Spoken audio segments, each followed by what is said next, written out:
What's up, everyone? Welcome to today's video. Welcome to the Video Game Fight School channel. Thank you very much for tuning in. So one of the major and fringe benefits of owning a gaming PC is the fact that you have access to games that, for the most part, you can be locked out of when console generations change. From the PlayStation 3 to the PlayStation 4 era, we lost a ton of games.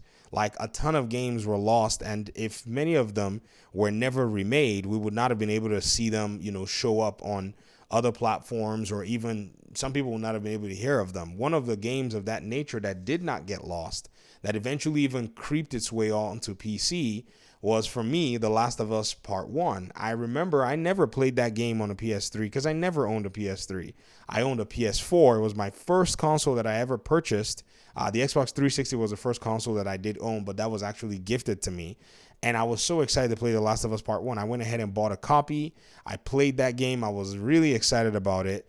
And so that game crossed generations. And eventually now we have a Last of Us Part 1 on PC, which I refuse to buy because I bought, copies of The Last of Us, the Part 1 anyways. And I think I got the remake or whatever. However, there are some games that are not so fortunate. These games basically will lie dead on these platforms and never make their way to the new consoles because, maybe the publisher is not really interested. And if you go to forums like Good Old Games, if there's, say, maybe some of these games you're looking for, you might be lucky enough if you walk through the forums. There are lists of games that are actually from that era, the 360 PS3 era, that you can actually find on here. And, people list them. You can even play some of them on the PS5, not saying that they're not available.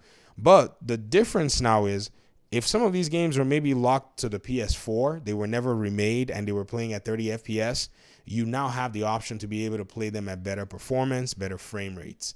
One of them that really was so exciting for me, and, I like the Batman franchise, I cover superhero games, was the Arkham games. In 2016, when I moved to PC, it was so exciting to be able to play these games again, and I was able to play them at even better performance, pretty much highlighting and accentuating how good the game looked and how good the game ran. And the PC port was or the PC version, I guess. The port is the console port. But the PC version was the worst version of it. It was crashing. Iron Galaxy did it. But eventually they went ahead and they pretty much, refined the game, fine-tuned a lot of the issues out of them. And the game right now is running so smooth. You can unlock the frame rate. That's another really beautiful thing about the PC version. I've done this before in some videos. You can go into the game files and basically remove the 60 FPS or 90 FPS cap. That's what it's got based on your hardware. And you can go as high as like 100 and something based on I think at that point it's your monitor's refresh rate. That's pretty much going to stop you. It just goes insane because of new hardware, even old hardware. I think I was playing this stuff on an RX 480 and it was running beautifully. So that's a 4 gig, video card and an i5 6500 or 6600 or so, which was like a quad core CPU. So if you go with anything that we have now, even stuff from the early Ryzen and even some of the Intel stuff, man, you blow this game out of the water and it'll be interesting. Another game that has really caught my attention to was Alpha Protocol. Many of you know I'm working on my video game and I'm taking inspiration from old school titles. That's one of the things that I would really, really love to highlight in the project, the game that we're actually making. And so I've been looking at a lot of PlayStation 3 games actually, and even some older, because that's kind of what I'm trying to capture the spirit of. And Alpha Protocol was one of those games that just came to mind. I never played it, but I remember seeing it a lot. I remember hearing about it. I remember watching, even I went ahead and watched some YouTube videos and such. And it's just been something where I was like, man, I wish I could get my hands on this game to see how it plays. Out of nowhere, this game shows up on Good Old Games, and apparently it had been taken down on Steam. There's no Steam version right now. I guess because there's some, license or whatever. I think I saw a Reddit thread where someone was talking about it. But I got a Good Old Games version, which is DRM free. And, to me, that's actually quite solid. I actually fired it up today on that 3060 build, and the thing was running wonderful 60 FPS, so smooth. It was really cool to actually be playing a PlayStation 3, Xbox 360 game, from back in the day, which I don't know how you guys, look at this stuff, but to me, it's actually pretty cool to be able to come back and kind of touch some of the old school games. They really emphasized simplicity. They had depth that was not necessarily all about the shine. It just was, core gaming, and this was I said just, but it was 14 years ago. I mean, Obsidian actually, developed this game, and Sega was a publisher. So, these were times that you can basically, harness now if you have yourself, a gaming PC. Now, this doesn't mean, maybe many of you still have your PS3s, some of you still have your PS4s, but if you decided now, say you didn't have those and you traded them to, maybe you're on a PS5 and you decide, okay, maybe I want to go buy a PlayStation 3 and play this game, you're going to spend substantially more money. I remember buying an Xbox 360 and a PS3 just so that we can access some old games, and those already scaled like crazy, even though, the Xbox 360 you can buy for like 70, $80. And the PS3, I think mine was like 50 with a whole bunch of games, but still pay 50 for, an old console, then go find the game on eBay so that somebody can then come in and make you pay 20, 30, sometimes even $40 for the game. It's insane when you can just go on Steam and you can just get your hands on these games. Other games like Fallout, other games like the original Dishonored game. If you want to play that game, at really good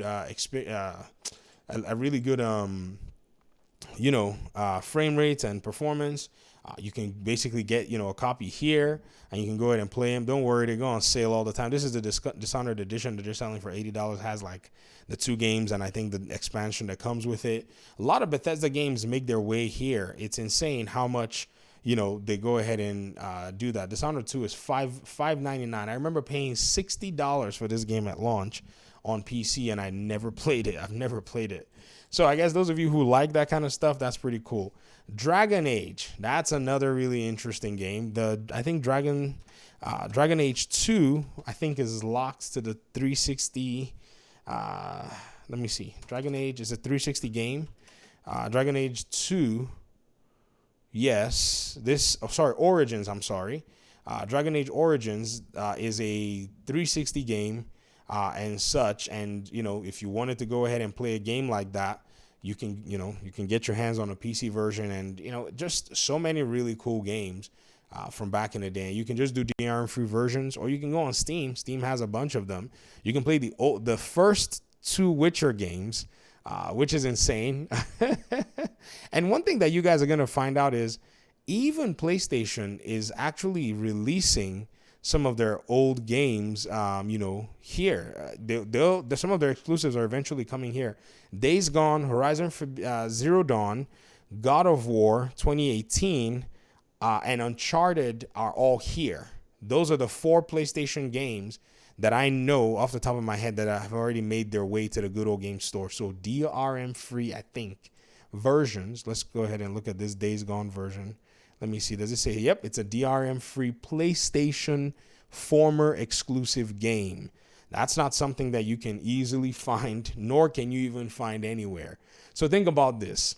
Remember Stellar Blade, right? Ladies and gentlemen, this is a story that I think is very relevant. Stellar Blade, when they first dropped the demo, the devs, I think they wanted to go back and maybe clean it up or whatever. Maybe that was just like a stunt to give the game some publicity. PlayStation found a way to be able to get that demo back from people. Once you had the demo, they could deactivate it on your device. With the DRM-free version, that's not happening. So again, you can only leverage this anyways if you find it on sites like Good Old Games. This is a platform I would love to publish, my game on. Hopefully, the project works out. I really admire the work that they're doing. It's something that it's not easy to come across a lot of these titles, but these guys have gone the extra mile to be able to set their platform apart. And I think it's one that has actually caught a lot in terms of support. You see some Hellblade, you also see here some Deus Ex games. Sleeping Dogs, man, I don't know if you can play this on the PS4 or whatever. It might be there. I think it might be on the PS4, but you can play a much more fun edition of the game. I have this particular one. I come here from time to time to get some really interesting games. Like I said, I've been looking at a lot of old school games. So this is literally where I just come chill and just kind of look at games. I get some of them. I play them for a little bit. If I don't want to spend the money like Uncharted, I'm going to wait till this one's like $12. I like this game a lot, but I didn't pay PlayStation for the $10 to upgrade to their 60 FPS version. I'll just wait and just get this one when it's really, really on sale. And so this is basically what I think is really cool about, PC gaming, that a lot of folk, when they talk about it, they don't really highlight that part of the benefit. It's just something that your new console is incapable of really pulling off. And it's not on parity all the time, because it's also depending on the publisher. Depending on the publisher still has the game up. The one game I failed to buy was Spec Ops: The Line before they took it off. I should have gotten a copy of it even if I didn't want to play it. But again, it is what it is. DRM free was actually the opportunity I should have gone for, because Good Old Games had it. But that's my video anyways. I wanted to go ahead and just highlight this and just talk about it in this video, because I thought it was very pertinent for the conversation. If you have any questions, hit me up in the comment section. You can check out Good Old Games store for yourself. Their prices are, fun to me. I think, the games actually, are really cool in terms of what the selection is that they have. And you can pretty much access games from a long, long time ago that exist on that platform. All right, that's it for me. Thanks so much for watching. Appreciate you guys' time and audience, and hopefully we'll talk pretty soon in another one. Peace out.